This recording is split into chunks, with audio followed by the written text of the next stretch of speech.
At the beginning of Assassin's Creed 2, what I wanted is really to change the structure of the missions to, instead of having a main structure, it's to have different structure each time you start a new sequence of missions. There's a story that will be there. They'll drive the missions, surprise you, maybe missions that you start and you think they're going to do something, maybe you'll have a U-turn and do something else instead. Hey, I remember you. You never know really what's going to happen next in Assassin's Creed 2. There's a little bit for everybody. We're really trying to make sure that the game appeals to as many people as possible. We have retry points still in AC2 with climbing puzzles. Then you'll have, collectible quests. There are crowd missions. There's the narrative mission. You have these missions that you can do to change your notoriety in the city. There's also the city life, which are just randomly occurring acts throughout the world. For example, we have the messenger.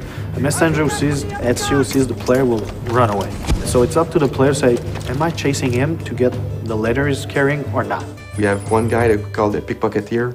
So basically that guy will be able to steal the money from the assassin and start running. So what do?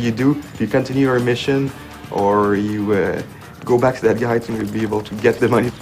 Throughout the world, you're going to find exciting, memorable historical landmarks that also have interiors that you get to play through with lots of acrobatics and running and jumping. And these interiors lead to tombs that have been hidden for hundreds of years that only the assassins can find.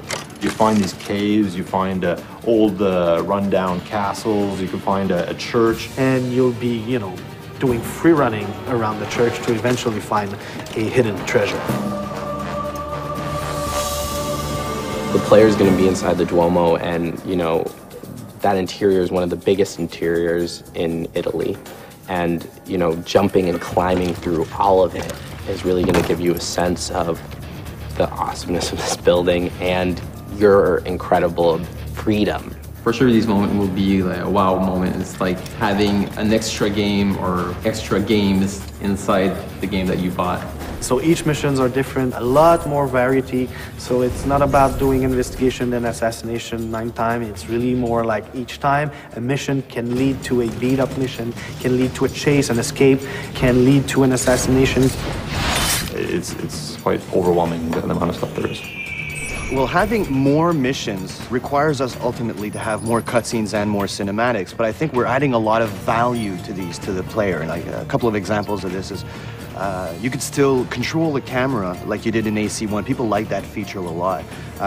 We also have mini branching cutscenes where the player will have to interact at a specific time, and this may have 2 different effects. So if you hit the cinematic at the wrong time, then you might just hug a lady, whereas if you hit it on the right time, well, who knows what's going to happen.